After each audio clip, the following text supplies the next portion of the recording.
Facebook पर friend request के एक क्लिक से भरोसे का सफर शुरू होता है, लेकिन ये एक क्लिक तमिलनाडु के कोयंबटूर की गलियों में कई जिंदगियों के लिए अंधेरा बन गया।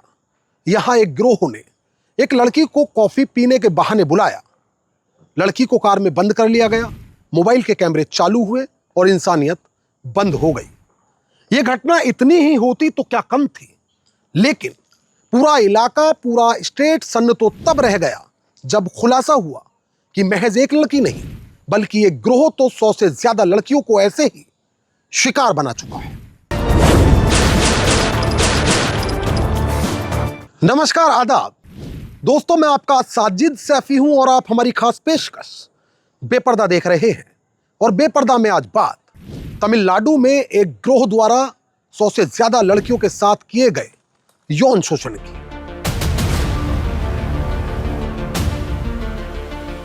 तारीख 24 फरवरी 2019। वक्त अनुमानित समय सुबह तकरीबन 10 बजे। स्थान पोल्लाची वेस्ट थाना, कोयंबटूर, तमिलनाडु। एक महिला अपनी बेटी के साथ बहुत तेज कदमों से पुलिस स्टेशन पहुंची।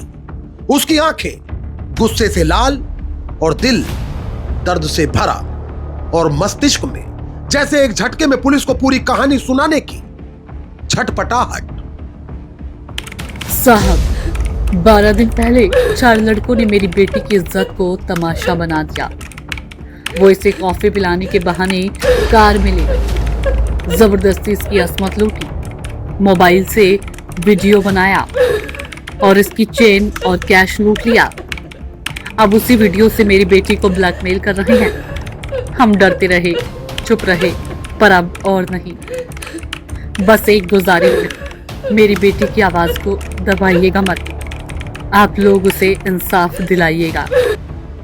पीड़िता की मां की गुहार सुन शुरुआत में पोल्लाची पुलिस को यह सामान्य केस लगा, लेकिन पुलिस नहीं जानती थी कि आगे चलकर इस केस की परतें पूरे तमिलनाडु को हिलाकर रख देंगी।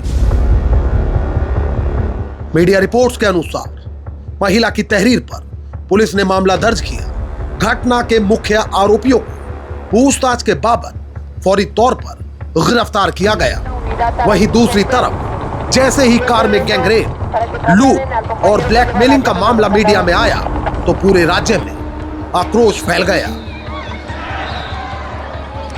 चूंकि यह घटना 2019 लोकसभा चुनाव से ठीक पहले सामने आई, इससे पुलिस पर राजनीतिक दबाव बढ़ा। पीड़िता को इंसाफ और आरोपियों पर सख्त कार्रवाई की मांग को लेकर राज्य के अलग अलग हिस्सों में प्रदर्शन शुरू हो गए। एफआईआर दर्ज होने के लगभग 15 दिन बाद केस सीबीसीआईडी यानी crime branch criminal investigation department को सौंपा गया। मीडिया रिपोर्ट्स के अनुसार सीबीसीआईडी ने पीड़िता से पहला आधिकारिक बयान सेक्शन 164 सीआरपीसी मार्च के तीसरे सप्ताह में दर्ज किया। मैंने उन्हें दोस्त समझा। फेसबुक पर सामान्य बातचीत थी, पर वही दोस्त मेरी जिंदगी का डर बन गए। उन्होंने मुझे कार में बुलाया, मुझे डराया और कहा कि अगर मैंने कुछ कहा तो मेरा वीडियो सबके सामने होगा। मैं डर गई थी, लेकिन मैं चुप नहीं रह सकती। मैं इंसाफ चाहती हूँ। उन्होंने कहा कि तुम अपनी और दोस्तों को भी हमारे पास लाओ। काबिले गौर है कि हमारी सहयोगी साक्षी द्वारा पढ़ा गया ये बयान भले पूरी तरह काल्पनिक है, मगर शरीर में सिरहन पैदा कर देने वाले इस केस में जो हुआ वो किसी की भी रूह को चीर कर रख दे। सीबीसीआईडी ने जांच में पाया कि आरोपियों का एक बड़ा नेटवर्क था। खबरों के मुताबिक तमिलनाडु सरकार ने मामला सीबीआई को सौंपने की सिफारिश की और केंद्र सरकार ने 26 मार्च 2019 को इसे मंजूरी दे दी। पुलिस एफआईआर दर्ज होने के लगभग 2 हफ्तों बाद मुख्य आरोपियों थुरन्नावुकरासु, सतीश, वसंत कुमार सबरी राज को गिरफ्तार कर चुकी थी। सीबीआई ने केस 26 से 28 मार्च 2019 के बीच अपने हाथ में लिया। जांच के दौरान अन्य आरोपियों मन्नी वनन, पी बाबू, हेरोन पॉल, अरुलनादनम, अरुण कुमार के नाम सामने आए। सीबीआई ने mobile hard disk, chat history, video फाइलों का फॉरेंसिक एनालिसिस किया। मीडिया रिपोर्ट्स के अनुसार इस पीड़िता की हिम्मत देखकर कई अन्य पीड़िताओं ने भी सामने आने की हिम्मत दिखाई। कुछ खबरों में बताया गया 8 पीड़िताओं ने कोर्ट में गवाही दी, जिससे आरोपियों को सजा दिलाई जा सकी। कहा जाता है कि 24 फरवरी 2019 को एक पीड़िता ने हिम्मत जुटाई और उसने पुलिस स्टेशन पहुंचकर शिकायत की। उसी शिकायत पर तमिलनाडु के इतिहास का सबसे बड़ा यौन शोषण रैकेट उजागर हो गया। जांच में खुलासा हुआ कि इस गिरोह ने 100 से ज्यादा लड़कियों के साथ यौन शोषण और गैंगरेप की वारदात को अंजाम दिया है।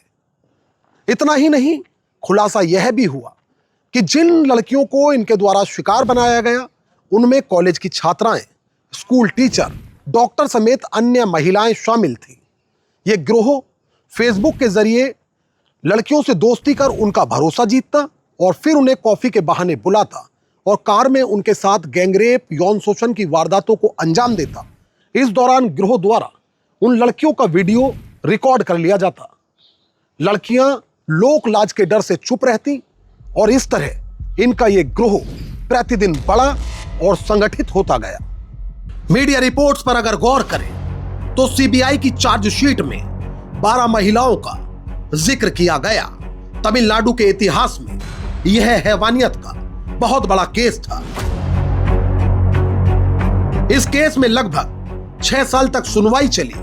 48 गवाह और सैकड़ों सबूत कोर्ट में पेश किए गए और इस तरह 6 साल बाद 13 मई 2025 को कोयम्बटूर की एक अदालत ने 9 आरोपियों को गैंगरेप और बार बार बलात्कार के मामलों में दोषी ठहराते हुए उन्हें ताउम्र जेल में रहने की सजा सुनाई। इतना ही नहीं, अदालत ने 8 पीड़िताओं को 85 लाख रुपए का मुआवजा देने का आदेश दिया। तो दोस्तों, आज की यह सच्ची घटना तमिलनाडु के कोयम्बटूर से है। हैवानियत की इस इतनी घिनौनी वारदात को लेकर आपकी क्या राय है, वह आप हमें कमेंट करके बताना ना भूलें। और यदि आप चैनल पर नए हैं तो इसे तुरंत सब्सक्राइब कर लें। यह कहानी केवल अपराध और पीड़ा की नहीं है, ये उन महिलाओं की हिम्मत की कहानी है जिन्होंने डर के बावजूद आवाज उठाई। ये हम सभी के लिए चेतावनी और सीख भी है। समाज में असुरक्षा को ना सही, न्याय की दिशा में कदम बढ़ाएं और हर पीड़ित की आवाज को सुने। याद रखिए, जागरूकता और साहस ही बदलाव लाते हैं। हम सभी मिलकर इस समाज को सुरक्षित बना सकते हैं। मोहित भाटी और अमजद राणा के साथ निशा सैफी, क्राइम स्टोरीज अड्डा। तो दोस्तों, फिल वक्त मुझे दीजिए इजाजत। लेकिन यदि आप क्राइम स्टोरीज अड्डा पर बेपर्दा के और भी एपिसोड देखना चाहते हैं तो हमारे चैनल को तुरंत सब्सक्राइब कर लीजिए, बेल आइकॉन दबा दीजिए। इस रिपोर्ट को लेकर आपकी क्या राय है वह भी आप हमें कमेंट करके जरूर बताएं।